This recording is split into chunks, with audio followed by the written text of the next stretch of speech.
Le Sénégal est un État de droit qui s'applique le droit de l'État et qui l'applique aussi à ses concitoyens. Il est aujourd'hui dit de façon violente que l'État du Sénégal est un État qui viole les droits de l'homme. Je voudrais pouvoir vous dire que c'est un État qui est un État de référence en matière des droits de l'homme. C'est le premier pays au monde qui a ratifié le statut de Rome. Quand vous allez au siège de la Cour pénale internationale, le premier drapeau au monde est le drapeau du Sénégal. Et le Sénégal aussi a ratifié l'ensemble des conventions internationales et régionales qui attestent qu'il est attaché au principe des droits de l'homme, notamment aux principes juridiques, moraux et philosophiques de la Charte des Nations Unies. Et ces accusations qui nous paraissent être mal fondées et injustes, venant à la opposition, venant aussi même des médias internationaux comme nationaux, je voudrais pouvoir vous dire que l'État fonctionne. Je voudrais dire que ceux qui le profèrent, de quelque bord où ils se situent, si ce sont les organisations de la société civile, les organisations sont des contre-pouvoirs non institutionnels. Ce ne sont pas des organisations qui sont contre le pouvoir. Il y a des principes éthiques et déontologiques.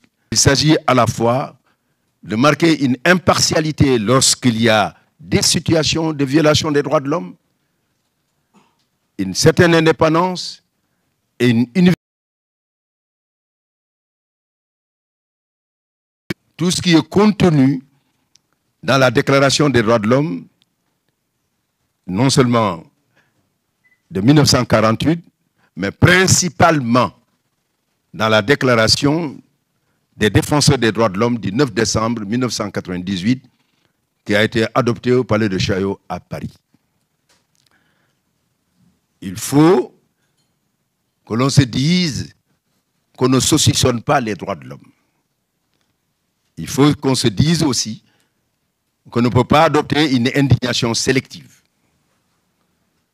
On doit, lorsqu'on parle des droits, ces droits étant indivisibles, indissociables, interdépendants et universels, on doit pouvoir les défendre partout où ils sont violés et ainsi regarder dans toutes les directions pour pouvoir dénoncer ceux qui le violent et en même temps aussi dire comment il faut les réparer. Si cette démarche est la démarche qui est adoptée par l'ensemble des organisations de la société civile, quand il y a des différends, quand il y a des crises dans une société, elles peuvent jouer le rôle de régulateurs, de facilitateurs,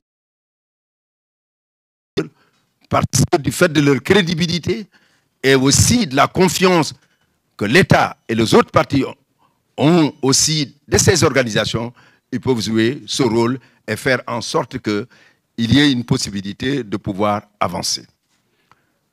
On a entendu dire aussi, d'une façon récurrente, que le Sénégal, l'État du Sénégal, ses plus hautes autorités et les forces de défense et de sécurité vont être déférées devant la Cour pénale internationale.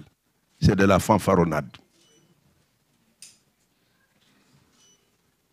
Ceux qui me disent n'ont ni la qualité ni la capacité de le faire.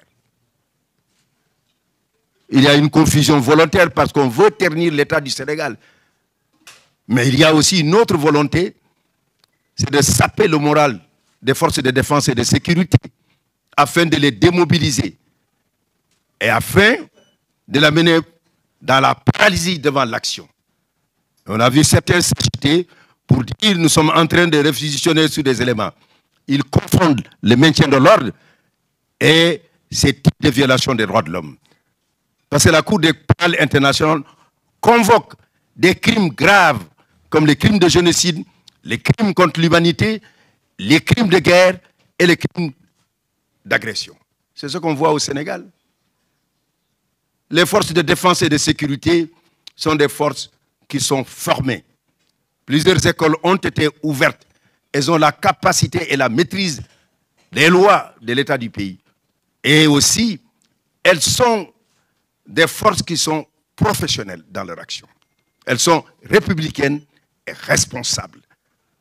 Et il faudrait dire que leur action est encadrée dans un état de droit, dans la légalité, dans la nécessité et dans la proportionnalité. Ceci se vérifie. Et quand on annonce comme il y a des génocides ailleurs, j'ai tendance à le dire, dans un état où nous avons connu la violence absolue du 6 avril 1994 au 31 juillet 1994 au Rwanda, en 100 jours, 800 000 à 1 million de morts, de génocide qui a été vécu à travers une violence que l'on peut qualifier comme étant faisant partie des violences qui froissent la conscience universelle. Ce sont ces types de violences que l'on rencontre ici. Ce sont ces forces de l'ordre qui s'adonnent à cela. Mais que non. Et parlant justement de la qualité et de la formation de ces forces de l'ordre, et parlant du Rwanda, nous avons Mbaye Diagne qui est décédé pour pouvoir apporter, c'est la figure emblématique du courage, de la formation et du professionnalisme de l'armée, de la police, de la gendarmerie du Sénégal. Il a eu à sauver près de 600 000 morts et aujourd'hui, il est présenté comme étant l'un des éléments les plus importants du système des Nations Unies qui est offert alors à l'ensemble des nations, une référence dont on peut continuellement évoquer devant les forces de défense et de sécurité de tous les pays du monde. Je voudrais revenir sur ces points-là parce que les accusations qui sont portées, il faudrait pouvoir les déconstruire. Ce sont les forces de l'ordre du Sénégal qui vont saccager les gendarmeries, les voitures, incendier des maisons. On sent nettement que de telles assertions et de telles accusations ne sont pas fondées. Un état de droit, lorsqu'il y a des situations légales, la torture systématique signifiant qu'il y a un État qui programme et qui décide du haut en bas l'ensemble des forces de l'ordre, donner l'ordre pour pouvoir pratiquer cette pratique odieuse. Mais non, ce qui est certain, chaque fois qu'il y a une plainte qui est accusation sur les droits de l'homme, le Sénégal n'est pas l'enfer des droits de l'homme. S'il y a un paradis des droits de l'homme, c'est un pays qui respecte les droits de l'homme. La confrontation que nous avons aujourd'hui, c'est une catégorie de personnes. Si ces personnes étaient des souvent du droit à la manifestation pacifique, du droit à la manifestation. Je vous dis la Constitution du Sénégal, c'est l'article 10. L'article 10, et on ne veut pas lire cet article dans son entièreté. Que dit l'article 10 de la Constitution sénégalaise? Et il faut le dire une bonne fois pour toutes. Chacun a le droit d'exprimer et de diffuser librement ses opinions, par la parole, la plume, l'image, la marche pacifique. La marche pacifique, c'est quand on quitte la place de l'Obélisque et on va alors chez soi. Mais quand on se transforme en celui qui incendie des voitures, qui casse et qui allume des maisons et qui s'en prend à des personnes paisibles, non. La responsabilité de l'État, c'est d'assurer la sécurité, la tranquillité, la protection de tous les citoyens. Et sur ce plan-là, il faudrait faire en sorte que l'État du Sénégal soit dans le respect scrupuleux des principes de l'État de droit et rappeler que ceux qui veulent manifester leur opinion, il faudrait se dire que l'État le garantit. Mais injurier, mais l'injure est un délit. Ce n'est pas une opinion. C'est ce que dit notre code. Vous ne pouvez pas en ce moment vous prévaloir de celui qui se dit qu'on m'empêche d'exprimer mon opinion. Je voudrais donc en dernière instance dire que tous ceux qui sont à travers le monde, qui disent qu'ils sont en train de faire des collectes et qui cherchent à démoraliser les forces de défense du Sénégal, je veux leur dire que c'est peine perdue. Ceux qui se prennent pour des juges de la rue et qui prétendent qu'ils vont amener les hautes autorités du Sénégal devant la Cour pénale internationale, je voudrais pouvoir le dire qu'ils n'en ont pas le pouvoir. Et je voudrais leur dire que l'exemple le plus patent que je voudrais leur donner, il n'y a pas si longtemps, des responsables politiques, au moment où des anciens chefs d'État africains, qui avaient été considérés comme ceux qui ont violé les 4 crimes dont on parle, un de ces 4 crimes, quand on les a appelés, et que hâtivement on les avait considérés comme étant des coupables, on les a tous libérés et acquittés. Vous pensez qu'on a la possibilité de qualifier les crimes parce qu'on est... Non! La réalité est au-dessus de tout cela.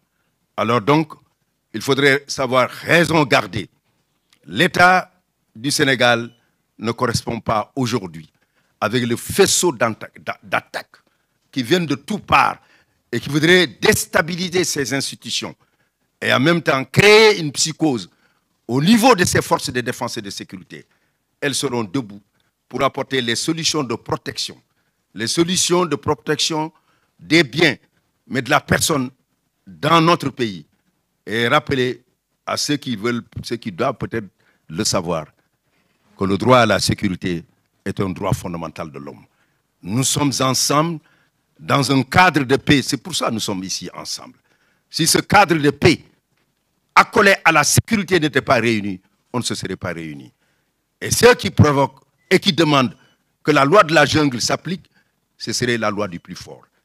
Et nous verrons à ce que l'État, quel que soit le type de provocation qu'il y a là, reste un État de droit, respectueux des principes de l'État lui-même, qui respecte son droit, mais respectueux aussi des principes donc, des droits de l'homme qui sont consacrés dans notre Constitution et qui sont aussi dans nos lois.